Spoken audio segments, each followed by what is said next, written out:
Samedi dernier, il y a eu à la fois des dysfonctionnements dans l'application de la doctrine que nous avons fait évoluer et qui a évolué, je le rappelle, après le 1er décembre. Il y a eu des dysfonctionnements dans l'organisation interne, nous y reviendrons. Et puis, il y a eu un phénomène constaté de dépassement face à la violence.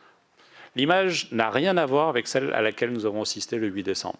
Le 8 décembre, il y a eu des violences, il y a eu des attaques contre les commerces, mais systématiquement, on a vu les forces de l'ordre intervenir, mettre un terme aux troubles de l'ordre public. Il y a eu des interpellations, pas forcément plus nombreuses que celles de samedi dernier, mais il y avait une réactivité à laquelle nous n'avons pas assisté, et c'est à partir de là que nous avons pris un certain nombre de décisions et décidé de faire évoluer le dispositif.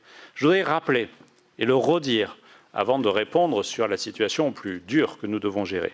Mais lorsque la manifestation est régulièrement déclarée et pacifique, les forces de l'ordre ont l'habitude de travailler avec les partenaires. Ça a été le cas aujourd'hui. 131 000 personnes ont manifesté aujourd'hui en France. À l'heure qu'il est, je n'ai aucune remontée de troubles sur le domaine public dans ce cadre-là.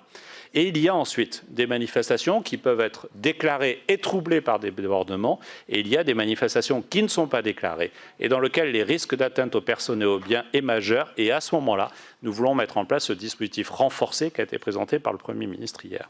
L'idée, c'est vraiment d'avoir une réponse graduée qui va jusqu'à l'interdiction des rassemblements. Et en répondant à vos questions, on va éclairer, je crois, la façon dont on souhaite que cela soit mis en œuvre.